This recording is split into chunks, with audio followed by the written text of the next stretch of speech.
Shalom. This week we are reading Parshat Vayera, beginning in Sefer Bereshis, the book of Genesis, chapter 18. And last week we began to learn about our forefather Avraham Avinu. We began to understand something of the enigma of this very remarkable man who had such a unique relationship with the Holy One, blessed be He. This is a man who was the first one in all time to rise up and realize that there's really only one God, one purpose in creation, and he took it upon himself to teach the entire world the oneness of God. He even got thrown into a fiery furnace and lived to tell about it as a punishment for his belief. And this week in Parshat Vayera, we're beginning to learn about Yitzchak, the next chain, the next link in the chain of the Jewish people. Yitzchak was the wonder boy. He was born to Avraham and Sarah. Avraham was 100 years old. Sarah had already long since ceased to be capable of having a child. Indeed, there are opinions expressed by the Midrash that she never could have had a child physically, biologically in the first place. So God altered all of nature, all of creation in order to give a child to Avraham and Sarah, Yitzchak. And Yitzchak is indeed the wonder boy, and his very name seems to convey the idea of some sort of cosmic wrinkle, some sort of cosmic twist, something that is totally out of place. And we read the verses about the birth of Yitzchak beginning in our Parsha in chapter 21. Hashem had remembered Sarah as he had said, and Hashem did for Sarah as he had spoken. Sarah conceived and bore a son unto Avraham in his old age, at the appointed time which God had spoken. Avraham called the name of his son who was born to him, whom Sarah had borne him, Yitzchak. Avraham circumcised his son Yitzchak at the age of 8 days, as God had commanded him. And Avraham was 100 years old when his son Yitzchak was born to him. Sarah said, God has made laughter for me. Whoever hears will laugh for me.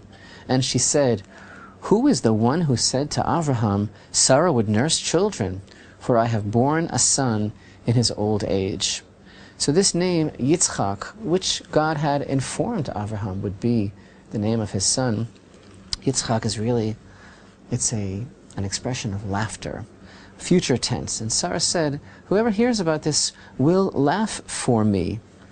And I think this has a couple of levels of meaning. The first thing, as I mentioned, is maybe the utter improbability of it all, of the very existence of Yitzchak in the first place. I mean, how could this have happened? And that very question is reflected, that very essential question of Yitzchak's existence is reflected in his name. This is something that is maybe an expression of God's sense of humor. It's almost like a divine wink. There's a plan going on here. And it's just so improbable. And of course that seems to have repercussions and implications for the Jewish people. Because Yitzchak is in a way out of time and out of place. Avraham and Sarah, they couldn't possibly have had children. And yet here comes Yitzchak, the father of the Jewish people, upon the scene. Not to mention the fact that this boy who couldn't have been born was later bound on the altar, and indeed, according to at least some commentaries and some traditions, he actually was consumed on the altar and came back to life. And all of this seems to imply something about the very nature of the Jewish people. So that's level number one, this utter improbability, and yet here it is, it's a reality. But yet there's another level, I think, of this laughter of Sarah. And we look at the commentary of the great and holy Rashi on this verse, on verse number 6 here, in chapter 21. What does it mean, he says? And Sarah says, whoever hears about it will laugh for me. And he explains, they will rejoice on my accounts. And Rashi cites the Midrash that mentions that on that very day that Yitzchak was born, Many barren women delivered children. Many sick people were healed. He says many prayers were answered together on that day with the birth of Yitzchak, and there was an abundance of joy in the world on that day.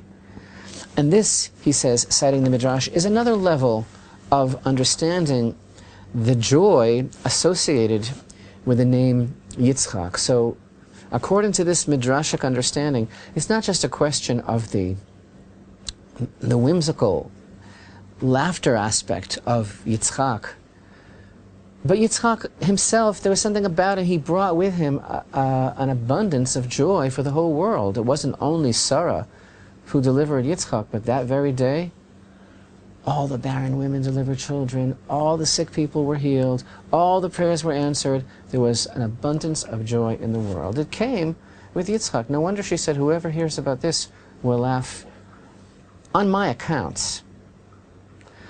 And there's so little that's said about Yitzchak in the Torah. This is part of his mystique. This is part of his whole aura of mystery. But there's one verse that's rather enigmatic and very short, right after Yitzchak is born. And then we don't hear anything more about Yitzchak until the problem immediately with Hagar and Sarah's feelings about Hagar.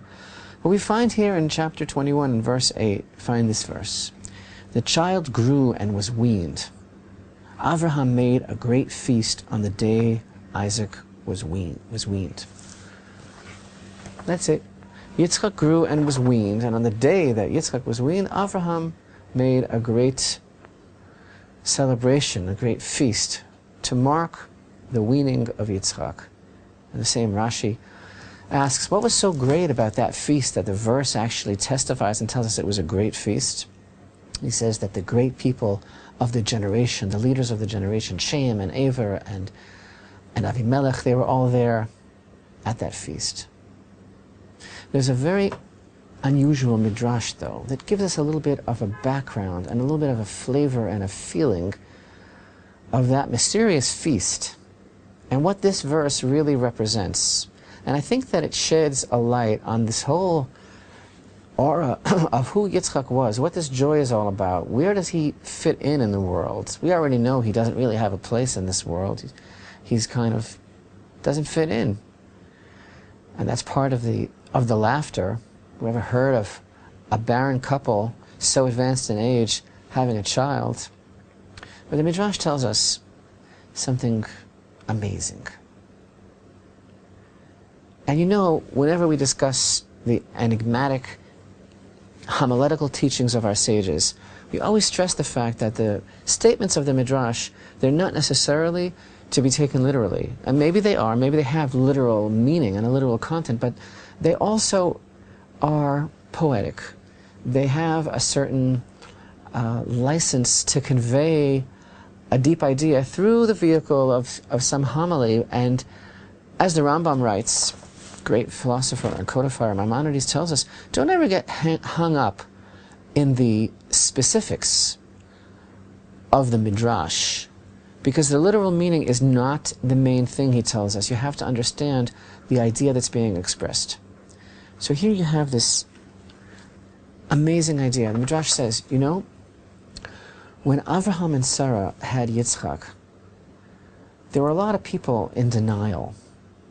The Midrash calls them the jokers of the generation. That's the word that's used, the mockers and scoffers. And they were going around saying, you get a load of this? Did you hear this crazy story?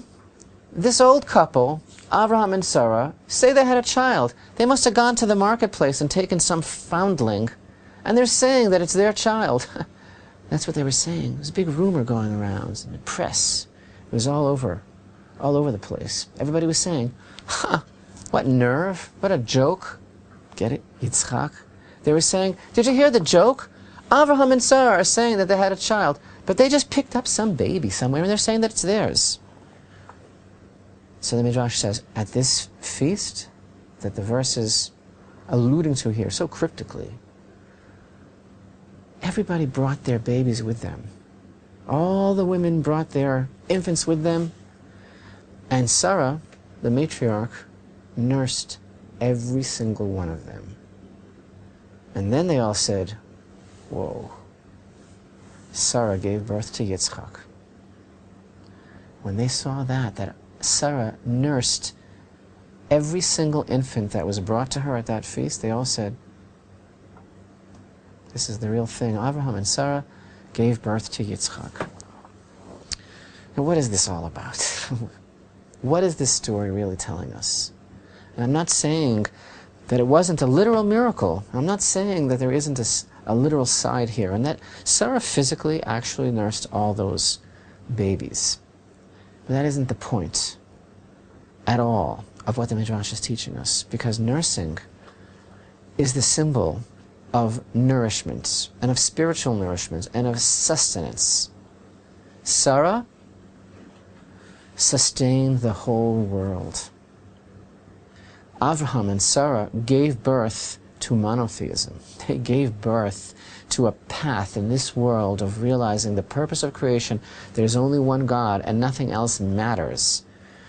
Avraham and Sarah gave birth to Yitzchak. They didn't just give birth to Yitzchak, they gave birth to hope to the whole world. And in the mother's milk of Sarah, in the nursing that Sarah gave over to Yitzchak and to the whole world, there was no going back after that. You could no longer be in denial. So here's the interesting thing. I mean, today also, everyone is in denial. Either they're blaming Israel for everything, or they're denying the importance or the significance of Israel. And this is nothing new. And it's exactly what this Midrash is teaching us. Avraham and Sarah gave birth to Yitzchak.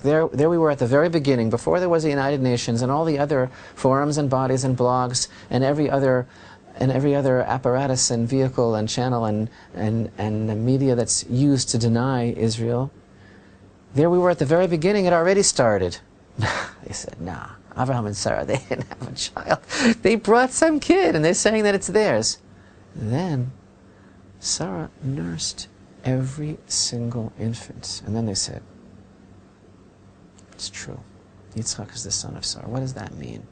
There could be no more denial, because Sarah gave over, and Avraham gave over to the world the spiritual hope, the spiritual nourishment, literally in the mother's milk of the one God. And that's exactly the significance of that Rashi that we learned. This joy that came into the world, the abundance of joy, all the prayers that were answered, all the babies that were born, all the sick people that were healed. This is what Yitzchak brings to the world.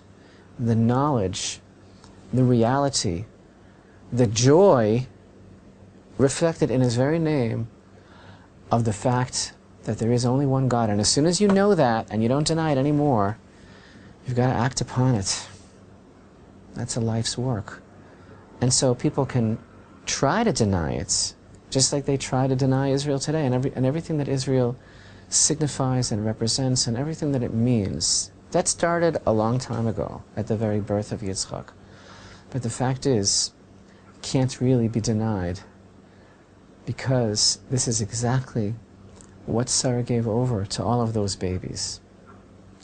She gave over to the whole world the spiritual nourishments of the reality of the one God.